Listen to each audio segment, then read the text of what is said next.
Ganpati classes में आपका हार्दिक अभिनंदन है। खुश रहिए, मस्त रहिए और खूब परिश्रम कीजिए। तो आज हम चलते हैं एक बहुत ही आसान टॉपिक, लेकिन वो बहुत ही महत्वपूर्ण भी है और उसी को हम बहुत आसान मानते हुए गलतियां कर बैठते हैं। चलिए हम समझते हैं कि हमारा वो टॉपिक कौन सा है। तो वो है उपसर्ग, जो देखने में तो बहुत ही आसान है, लेकिन हम उसी को ज़्यादा क्या गलती कर देते हैं। तो उसको एक बार अच्छे से समझ लेते हैं।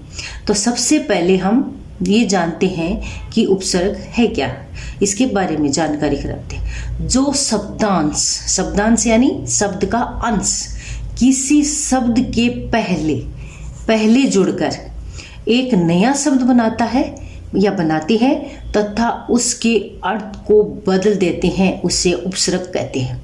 अब देखिए कितना आसान है, लेकिन अधिकांश तो क्या करते हैं, शब्द के जो शब्दांश है उसको ना देख के कंप्लीट शब्द को देख लेते हैं, कुछ शब्द के अंत में ध्यान देते हैं।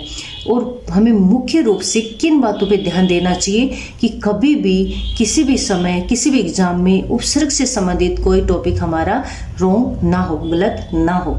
तो उसके लिए हमें किन बातों का ध्यान रखना है, वो शब्दांश, फर्स्ट पॉइंट, वो शब्दांश, शब्द का अंश जो किसी शब्द के पहले तो वो शब्द नहीं होना चाहिए, शब्दांश होना चाहिए, शब्द का अंश होना चाहिए, और वो किसी शब्द के पहले जुड़ा हुआ होना चाहिए, और फिर उस शब्दांश के जुड़ने पर उस शब्द का अर्थ क्या होना चाहिए, बदल जाना चाहिए।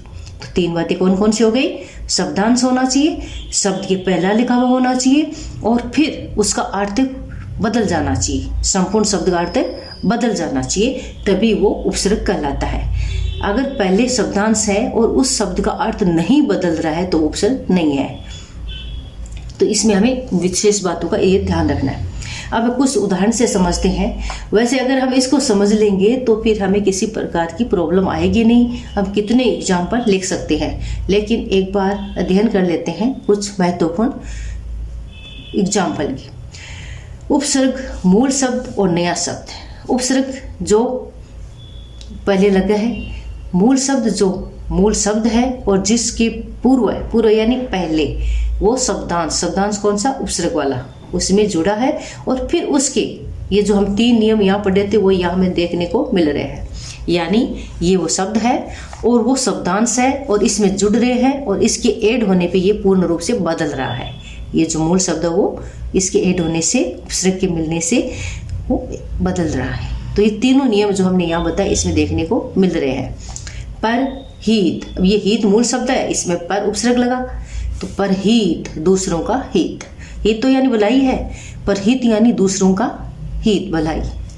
अनमोल, मोल तो जो मोल भाव होता है, इतने का, उतने का। अनमोल, जिसका कोई मोल ही नहीं है। अमूल्य, जिसका कोई मूल्य नहीं है, अनमोल है। धर्म यानी धर्म, नियमों का पालन करना, आदर्शों का पालन करना। अधर्म, अब धर्म यानी अमानुष्यता, जो मनुष्य धर्म में नहीं आता है वो कार्य अधर्म में आते हैं। मान यानी रिस्पेक्ट, सम्मान। अब उपसर्ग लगा, अपमान, अपमानित करना। राग, किसी में रक्त रहना, अनुरक्त रहना, आसक्त रहना, मोहित होना। अनुराग, उसमें राग यानी किसी में भी, और अनुराग यानी किसी में बहुत ही मोह हो जाना। वन और उपवन, वन मूल शब्द है, इसमें उपसर्ग लगने पे उपवन बन गया। तो वन क्या है, वन जो मनुष्य द्वारा बना हुआ नहीं होता है, ईश्वर द्वारा, स्वयं प्रकृति द्वारा जो बड़े बड़े किलोमीटर में, क्षेत्र में जो फैले होते हैं ना, वो है वन। उपवन, बगीचा, जो स्वयं मनुष्य द्वारा निर्मित होते हैं अपनी मनपसंद के अनुसार। चेतनावस्था, जिसमें हम जागृत होते हैं, जिसमें हमें ज्ञान होता है, जिसमें हम जागृत अवस्था में होते हैं। अचेतन, जिसमें हम चेतना नहीं होता, हमें ज्ञान नहीं होता। जन यानी लोग। निर्जन यानी जहां लोग नहीं रहते हैं, जहां लोग नहीं रहते, निर्जन। एक निर्झर भी होता है, निर्झर का होता है झरना, वो अलग है। डर यानी भय, और नी उपसर्ग लगती क्या बन गया, निडर यानी जो किसी प्रकार के डर में नहीं रहता। भाग यानी कोई भी एक भाग। विभाग यानी अलग अलग जो डिपार्टमेंट होते हैं उनके हिसाब से। मान यानी रिस्पेक्ट, अभिमान, स्वाभिमान। ये अभिमान में स्वाभिमान भी होता है, अहंकार होता है, उसके लिए होता है, घमंड के लिए होता है, लेकिन अभिमान अपने स्वाभिमान के लिए भी।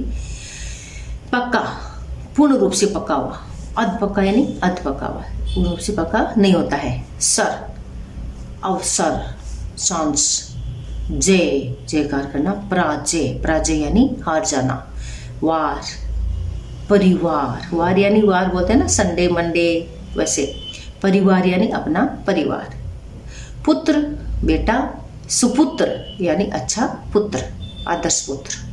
हार, हार यानी गले का हार, वो हार भी होता है, हार से हारना भी होता है, हार गले का हार भी होता है। आहार, आ उपसर्ग लगते, इसका पूर्ण रूप से अर्थ आहार यानी भोजन। तो ये हमने ये जो 3 पॉइंट हमने यहाँ समझे थे, शब्दांश से आ गए। ये शब्द, पहले शब्द किसी शब्द वो किसी शब्द मूल शब्द हो गया, इन दोनों के मिल से जो नया शब्द बन रहा है वही आ गया। तो तीनों नियम हमें इन संक्षिप्त रूप से समझने को मिल रहे हैं, और इनको समझ के, ये परिभाषा है, इसको समझ के आप कितने भी चाहे जितने एग्जाम्पल सोल्व कर सकते हैं। लेकिन एक बार हमने सरसरी नज़र से इनके आधार पे ये भी समझ लिया है, हमने बहुत ही सरलता से, सहजता से समझाने का प्रयास किया है, तो आपको समझ में आ गया होगा। Thank you so much.